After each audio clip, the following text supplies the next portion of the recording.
শুভ সকাল প্রিয় ভিউয়ার্স, আসসালামু আলাইকুম। সকালের স্নিগ্ধ হিমেল হাওয়া একদম স্বাস্থ্যের পক্ষে অনেক ভালো। যদিও ব্যবসা গরম, আজ একটু ঠান্ডা ঠান্ডা হাওয়া বইছে, তাই ছাদে উঠেছি। ঘরে তো সারাক্ষণ ফ্যানের বাতাস, এসির বাতাস, আর ভালো লাগছে না। দেখুন তো কত লেবু গাছে ঝুলে আছে, একটু জুম করে দেখাই। কয়েকদিন আগে বন্যায় বাতাসে ভেঙে গেছে, অনেক লেবু পড়ে গেছে, এখন ওই যে গাছের নিচে পড়ে আছে। এই যে অনেক লেবু গাছটায়। তো শুধু তো বাতাসের বেগ অনেক, আমার একদম হাসি পেয়ে যাচ্ছে বারবার, তাই মিউট করে আবার ভিডিও চালু করলাম। পাশে ইট ভাঙার শব্দ, 10 তলার উপরে বসেও সেই শব্দ কানে যায়। 12 মাসি আমগুলোর কত সুন্দর ছোট ছোট আম ধরেছে। এই তো ঢাকা শহরে হাঁটার জায়গা বড়ই অভাব। তো সকালবেলা প্রাতঃভ্রমণ স্বাস্থ্যের পক্ষে ভালো। দেখুন ওই যে দূরে হাঁটাহাঁটি করছে, একটু চাইলেও বাহিরে বের হয়ে হাঁটা যায় না, রাস্তাগুলো সমতল নয়। তো আর এই 1 থেকে 1.5 মাস রাস্তায় এমনভাবে কাটাকাটি চলছে যে চাইলেও আর সুন্দরভাবে হাঁটা যায় না, কি আর বলবো। তো মানুষ হাঁটাহাঁটি করে, আমিও হাঁটি। ছাদে হাঁটাহাঁটি করতে ভালো লাগে। সকালবেলা ঘুম থেকে উঠে ফ্রেশ হয়ে নিজের ইবাদত বন্দিগিরি করে যদি হালকা পাতলা খেয়ে এভাবে হাঁটা যায়, তখন দেখবেন ভালো লাগে মন। সবগুলোতে আবার নতুন করে আমের মুকুল ফল এসেছে। এই গাছটার ডালটা ভেঙে গেছে, ভেঙে এই যে লেবুটা ঝুলে আছে। চাইলে আমি নিতে পারি, কিন্তু নিব না, যারটা সে নেক, দরকার নেই। অন্যের জিনিস না বলে নেওয়া খুবই অপরাধ। আমার পরিচিত পাশে থাকা লোকজন নিলেও কিছু বলবে না, কিন্তু আমি কখনোই এভাবে কাজ করব না। গাছও কিন্তু মানুষের কথা বুঝে। আপনি যেমন আদর ভালোবাসা দিয়ে মানুষ করবেন, ওরা তেমনটাই আপনাকে দিয়ে ফেরত। এই তো এটা আমি জানি, সবাই জানে। পুঁই গাছের চেহারা একদম ভালো না, পাতায় পাতায় হয়তো পোকা ধরে গেছে, এই ধরনের একদম খয়েরি খয়েরি একরকম দাগে ভরা। এগুলো খাওয়াটাও ঠিক না। কদিন আগে আম গাছে কত আম ছিল ঝুলে ঝুলে, এখনও আছে, ওই যে দেখুন। তো সামান্য 2-1 পিস ছাড়া আর সবগুলো ঝরে পড়ে গেছে। এই দেখুন, এটা হালকা পাক ধরছে। এইখানে একটা কত সুন্দর আম। আসলে পরিকল্পনা করে যদি একটু বাড়ির ছাদ তৈরি করা হয়, নিজেদের চাহিদা পূরণ করে প্রতিবেশী বা আত্মীয় স্বজনকেও দেওয়া যায়। একটু বিষমুক্ত খাবারের যে কী স্বাদ, একমাত্র সেই জানে।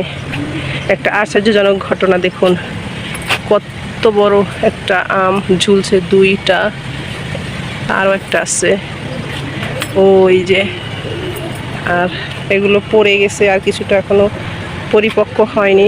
এগুলো ঝুলে রাখা বাদা, এগুলো থাকেই, কারণ সবগুলো তার একবারে খাওয়া যায় না। এই দেখুন ব্যাগ দিয়ে আটকিয়ে রাখা হয়েছে। আর এতটা আম, নতুন গাছের এই যে কুড়ি আসছে নতুন আমের পাতার, এই পাতাগুলো কিন্তু খাওয়া যায় কাঁচা একদম। তো এগুলো খেলে স্বাস্থ্য ভালো থাকে। এক একটা গাছের এক একটা ঔষধি গুণে ভরপুর। যেমন এই সজনে পাতাটা, এইটা কতটা স্বাস্থ্য সুরক্ষা দেয় তা আপনারা জানেন, আমার বলার কিছু নাই। চারিপাশে ঢাকার শহরে শুধু ইট পাথরের বড় বড় দালান কোটা বিল্ডিং, এছাড়া এখানে নেই কোনো একটা মাটির ঘর, কুড়ের ঘর বা খেরের ছাউনি বসানো কোনো বাড়িঘর। শুধু এগুলো যখন রোদে গরম হয়ে উঠে, তখন আর মাথা ঠিক থাকে না। গরমে সুস্থ মানুষ অসুস্থ হয়ে যায়। ওই যে শুনুন, দূর থেকে মুরগি বা মোরগের ডাক ভেসে আসছে। ওই যে দূরে একটা, ওখানেও ছাদ বাগান আছে। আর চারিপাশে শুধু বললাম না, ইট পাথরের দালান কোটা। কত সুন্দর করে মোরগটা ডাক দিয়েছে। সকালবেলা এরকম গ্রামেই ডাক শুনতে পাওয়া যায়, কিন্তু শহরেও এরকম এখন সবাই আধুনিকের ভিতরে গ্রামের পরিবেশ নিয়েছে। দেখুন কলা গাছগুলো, এটা পাশের বিল্ডিং আমার, 4টা 5টা 6টা কলা গাছ, সবগুলো পরিকল্পনা করে লাগানো। আসলে বিষে ভরা খাবার খেতে খেতে আমরা অরিজিনাল খাবারের স্বাদ ভুলেই গেছি, তাই হয়তো এই পরিকল্পনা শহরের মানুষের। গাছগাছালি আমার আদি অন্তপ্রাণ। গাছ ছাড়া আমার ভালো লাগে না, অক্সিজেন ফ্রেশ, বুক ভরে নিঃশ্বাস নেব। এই তো তো সময় পেলে এভাবে আমি ছাদে উঠি, আপনাদের সঙ্গে শেয়ার করি, আশা করি আপনাদের ভালো লাগবে। কেমন দেখুন কত সুন্দর আমাদের এখানে আজকে রোদ নেই, সকালবেলা খুব ভালো লাগতেছে। আর রোদ থাকলে তো এত সকালে উঠে আসলে কি পরিমাণ রোদের তাপ, ভ্যাপসা গরম কি বলবো। প্রিয় ভিউয়ার্স, একটু বসে করলাম, কিছুটা হেঁটেছি, এখন বসে বসে অপেক্ষা করছি রোদের তাপটা বাড়লে একটু তাপ নেব, কারণ রোদের তাপ না একদম ভিটামিন ডি বা পূরণ করে, খুব ভালো লাগে একদম। ওই যে হালকা করে রোদটা এখন উঠতেছে প্রিয় ভিউয়ার্স। তো সকালবেলা সমস্ত কাজকর্ম সেরে একদম ঘরে এসে সব কিছু ঘর বাড়ি ছেড়ে মুছে ফ্রেশ করে সকাল সকাল রান্নায় চলে গেলাম প্রিয় ভিউয়ার্স। মুরগি রান্না করতেছি পাতলা ঝোলে হালকা মশলাপাতিতে, কারণ যে এই গরম, আবার আজকে একটু ওয়েদারটা ঠান্ডা ঠান্ডাও দেখা যাচ্ছে, সকাল থেকে বাতাস বইছে, গতকাল রাতেও হালকা বাতাস ছিল আর কি। তো খাবারটা অতটা স্বাস্থ্য ঝুঁকি নেই, পাতলা ঝোলে মুরগির রান্না। আর দেখুন রান্না করতে করতে আকাশের অবস্থা এরকম ভারী হয়ে উঠেছে, এটা হলো 2টার দিকে, দেখুন আয় হায় কালো মেঘ জমে গেছে। তবে যতটা গর্জে অতটা তো বর্ষে না, এটা ছোটোবেলা থেকে প্রবাদ বাক্য শুনে এসেছি। ওই যতটাই মেঘ অতটা বৃষ্টি হবে না, হালকা ছিটাফোটা হয়ে যাবে। এই দেখুন গাছগুলো গতকালের পানি পেয়ে কতটা সতেজ হয়ে গেছে বারান্দায়। এইগুলো থেকে পাতা পোতা নিয়ে ভর্তা টর্তা খাই আর কি, ভালো লাগে আর কি। প্রিয় ভিউয়ার্স, দেখুন দিন শেষে সব কাজকর্ম সেরে বিকেলের পর সন্ধ্যায় ছেলে নিয়ে ঘুরতে বেরোইছি। এরকম কিন্তু প্রতিটা মানুষের ছেলে মেয়েকে সময় দেওয়া উচিত, কারণ পড়াশোনার পাশাপাশি ওদের ব্রেন ফ্রেশ করার জন্য নিয়ে বের হইতে হয়। যেমন কথা তেমন কাজ, আমিও বের হয়েছি ছেলেকে নিয়ে।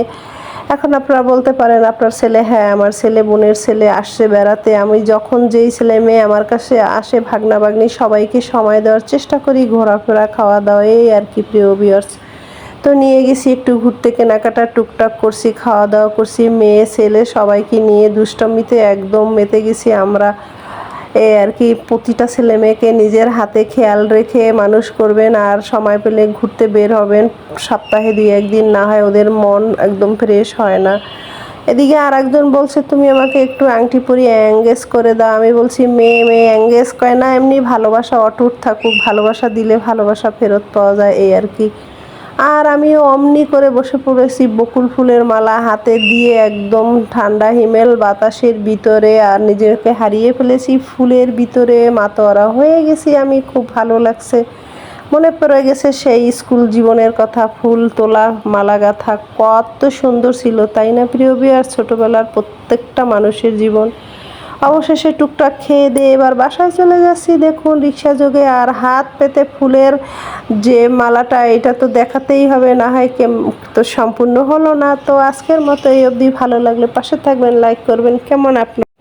সকালে শুরু করলাম হিমেল হাওয়া দিয়ে, বিকেলবেলা আকাশের মেঘের রুদ্র মুখ ধারণ করলো। আর বিকেল শেষে ছেলেকে নিয়ে ঘুরতে গিয়েছি, সেও দেখুন কতটা মেঘে ভরা, দ্রুত বাসায় ফিরে যাচ্ছি প্রিয় ভিউয়ার। সকাল থেকে আজ সন্ধ্যা অবধি আপনাদের কেমন লাগলো জানাবেন। কেমন? আল্লাহ হাফেজ।